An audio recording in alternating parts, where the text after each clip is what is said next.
오, 무릎. 안녕하세요. 매일매일 운동하기를 실천하고 있는 동타 왕코입니다. 오늘 날씨 너무 좋아요. 햇살. 지금 아침 10시가 조금 넘었습니다. 영어학원을 안 가니까 확실히 시간이 여유가 있네요. 그래서 지금 아침에 일어나서 세탁기 돌리고 분리수거 버리고 그 다음에 스트레칭도 했습니다, 여러분. 오늘은 이 팔 운동을 안 하려고요. 팔이 안 올라갑니다, 지금. 지금 제가 며칠 동안 팔굽혀펴기랑 턱걸이를 계속했어요. 팔이 안 올라가서 오늘은 스쿼트를 하려고 합니다.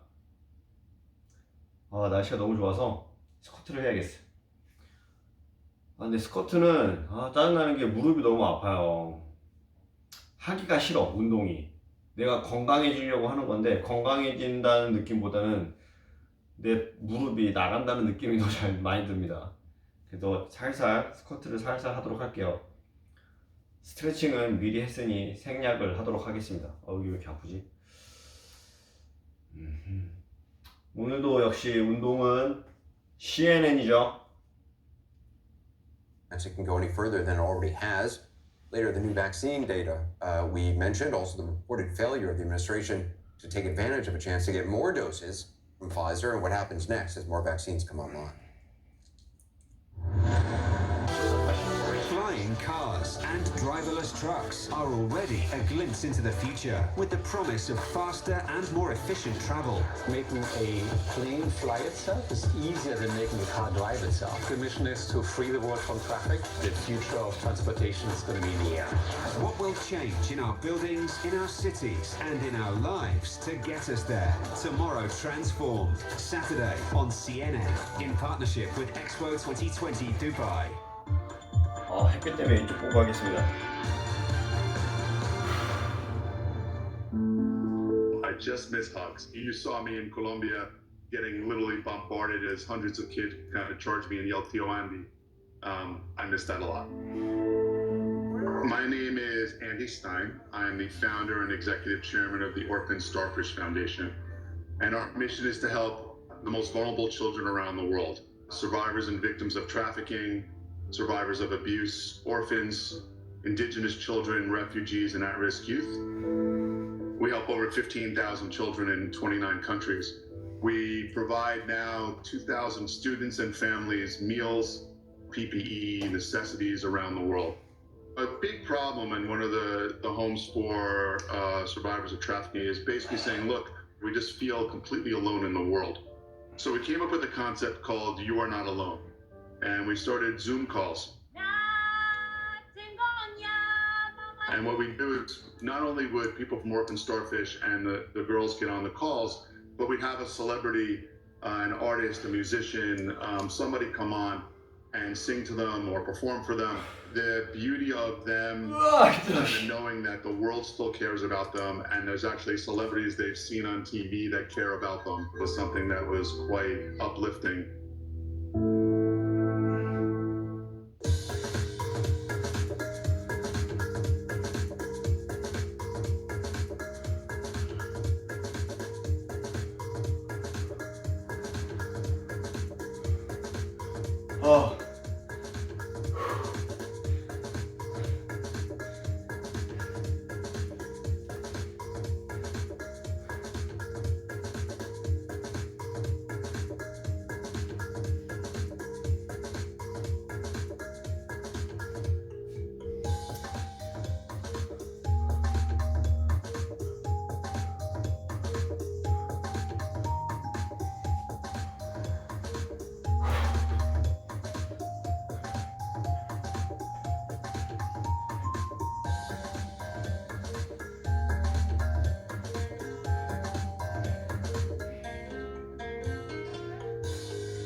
Returning to the breaking news, the president's Supreme Court defeat in a case aimed at overturning the results in Pennsylvania. Perspective now from CNN senior political commentator and former top Obama advisor David Axelrod. Also CNN chief political correspondent Dana Bash and CNN legal analyst Carrie Cordero. So Dana, in a normal time, this kind of rejection by the Supreme Court would give a politician and his allies real pause. Time for reflection, perhaps. Obviously, this is not a normal time. What happens next? You know, the president is likely to keep kicking and screaming. He tried to bully even the Supreme Court really for the past, month or so, but especially when he was speaking today at the White House, actually calling out the Supreme Court and Pennsylvania legislators, I should say, challenging their man and womanhood. I mean, it was really remarkable. And the fact that the Supreme Court just slapped it down with no dissents, meaning even the three nominees from this president didn't think that it was worthy of even saying, you know what, I agree with the president, or even anything at all, tells you everything that you need to know. This is a lost cause and has been for some time, and he's trying to push and fly in the face of basic facts. And those facts are that in these swing states, Pennsylvania included, the president did not win, and there is no widespread fraud. Carrie, I want to play a little bit about what the president was saying about the Supreme Court before the election back in September. I think this will end up in the Supreme Court. And I think it's very important that we have 9 justices. I think it's better if you go before the election, because I think this scam that the Democrats are pulling, it's a scam. The scam will be before the United States Supreme Court. So, I mean, it's hard to read too much into a one-liner order, but if he really thought the Supreme Court, complete with his 3 appointments, was going to deliver him a victory, he was certainly wrong. Well, he was wrong. He thought that he would be able to influence the court. He certainly tries to do that. The fact, though, is that in this circumstance, with the 2020 election, there just wasn't a case to be made. The election wasn't close. It wasn't close in these states. There were no credible allegations of fraud. And so really, this lawsuit and many of the others are simply frivolous. And the Supreme Court has absolutely no reason to insert itself into the 2020 election when its result is so clear. David, when President Trump says, as he did today, we will have to see who the next administration is, obviously, look, people who deal with facts and basic arithmetic have known for weeks who the next administration is going to be. The Supreme Court knows that as well. We're not in the president's head, thankfully. I assume a lot of this is just for him to continue fundraising and raking in as much money that he can use for his personal benefit down the road as he sees fit. Yeah, you'd say people who deal with facts, that lets the president out. He's not one of those people. He develops his own alternative set of facts. That was the line we heard in the first days of his administration, and it's been true throughout. Look, I think there is madness to his method in that I don't think that he can tolerate being a loser. That's the worst thing he can tolerate. There's also a method to his madness. He's raised almost $250 million, I should say, that is going to serve as his kind of political slush fund when he leaves the White House. He sets himself up now as the avenger that was stolen. And it was interesting the language that he used down in Georgia last week. They're stolen from you. They stole it from you. That is going to be the platform on which he's going to launch whatever he does next. And he'll probably make that he'll run for president again in 2024. And that's what's different for him. One is the people in the game makes him relevant. Secondly, if he should be indicted in New York, which is a real possibility, he will depict it as a political prosecution to try and keep us from taking the White House back. And the third thing was mentioned to me the other day by a financier in New York, a savvy guy, who said, he has $425 million in debt. He can't get a conventional loan from a regular lending institution. But if he is still active and he's still talking about running for president again, pretty good investment, whether it's Russia or Turkey or any other country, to make sure that he gets the money that he needs. So I think part of it is that he cannot tolerate being a loser. part of it is he is making a bet here on a plot that will rally people around him and advantage him in other ways. That's Part Anderson Go is ahead. really so key because in 다이슨 talking about 청소기 this, 산지 한 Chris 2년 Krebs, 됐는데 who is really remarkable at how 백큐움 articulate 양을 he is 강약을 and 조절할 수 what he 있는데 saw 강하게 and what 하면은 he sees now. 10분을 The 못합니다. money 10분 part of 청소를. this, I mean, I'm 약하게 not sure if 하면은 you all are 할 on 수 있는데 온 집안 다 하기 충분합니다. 약하게 하면. fundraising email list, but it's ping, ping, ping, ping, ping. 전 다음 all day 청소기는 long 삼성 걸 살 on your 겁니다. text, on your email, 그거 and they are 청소통, 먼지통 just 싹 desperate 빨아들이는 for 거. money, and the money isn't all going. Almost at 25% of it at this point is only going to the legal fund. 75% is 이것도 going to 양말, the 우리 양말 PAC 이쁘지 that 않습니까? 이거 the 캐릭터 president 그려져 for 있는 his 건데. future political runs and all of their 아, political endeavors. 사람 And for all the 얼굴 reasons 여기 that 그려져 있는 David just 건데. cited, that is the most important thing for the president right now is to keep his political viability going, and that includes and especially underscores the idea that this is a money-raising effort, that what he's doing from the Oval Office, democracy be damned. And that's a pact. That money is money he can kind of use however he really wants. Correct? Yeah. Correct, he can, for the future. Carrie, the Electoral College meets officially next week. What state or federal judge, regardless of who appointed him or her, is going to wade into this at this point and legitimize, the president's baseless and fraudulent claims? What lawyer or advisor worth their salt would tell the president that he still has a chance besides Rudy Giuliani? Well, look, he's got his team of lawyers who are willing to go to court and put their name to lies.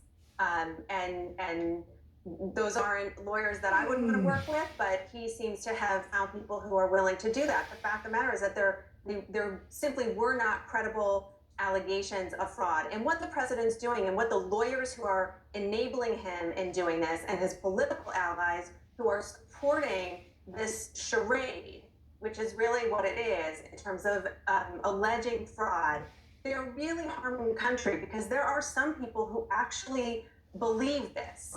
And that's why, if I can just comment for a minute on your interview with Chris Krebs, the work that Chris Krebs did as the director of CISA and what his team did before the election, so the years that they put in securing the election and working with state and local partners to make sure that the cybersecurity of the election really was in much better shape than it was in 2016 was really important. But what they did after the election, by batting down the rumors, including the rumors coming from the president himself, I think saved the country an enormous amount because they had the credibility to be able to say that the allegations he was making were false. And that was an incredible service that they did.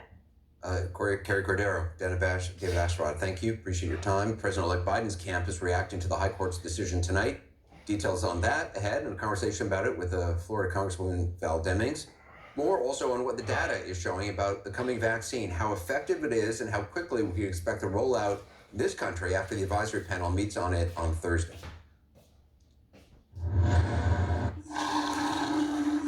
The tiger rules the forest and keeps nature in balance. All wild animals are precious, play vital roles on our planet.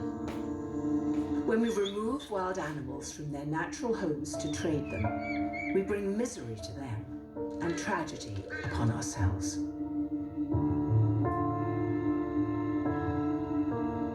Their viruses mutated and gave us HIV, Ebola, SARS, bird flu, and COVID-19. We can all help prevent the next pandemic by ending the commercial trade in wild animals wherever it takes place. It's time to change our relationship with nature forever, for all lives on Earth. Join us.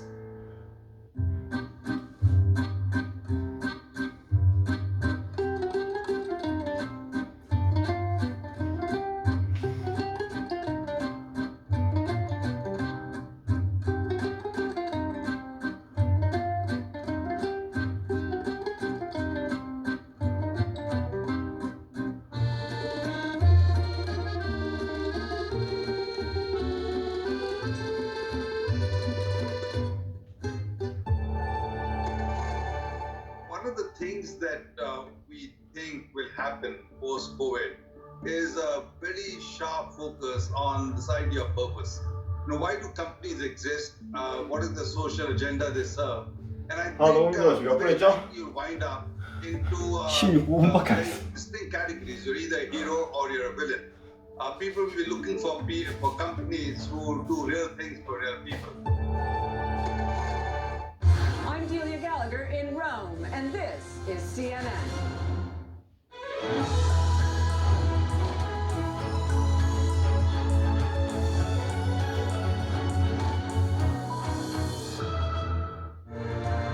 This is the 100 Club, our look at companies that are 100 years old or older. The dark, cramped archives at Encyclopedia Britannica feel like hallowed ground. We have business records and logs, minutes of boards meetings going back to the late 19th century. So it's really quite an array of a mirror, in essence, of the history of the West. Encyclopedia Britannica was founded in Edinburgh, Scotland in 1768. In 2018, Britannica celebrated 250 years in business with a special anniversary edition, honoring the past, but still looking far to the future. We feed off our past in order to get our momentum for the future, and that's very exciting.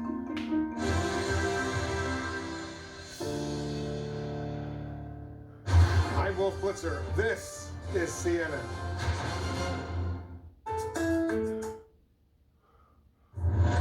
Tonight's Supreme Court 와, decision 이거 denying 들으니 Republican 진짜 attempt to 너무 block Pennsylvania's certification of this 피부가 안 election 되는데. result certainly found a welcome audience in Delaware. President-elect Biden is forming his government. CNN's Arlette Saenz is there. So what's the president-elect's, his team's response to the decision? Well, Anderson, President-elect Biden's team has long said that no legal challenge or tweet will be changing the outcome of the election. And this Supreme Court decision is just the latest in a string of validations that they've gotten to back up that argument. And a Biden campaign spokesperson, Mike Gwynn, gave us a statement a short while ago saying dozens, of course, have rejected Trump and his allies' debunked and meritless claims.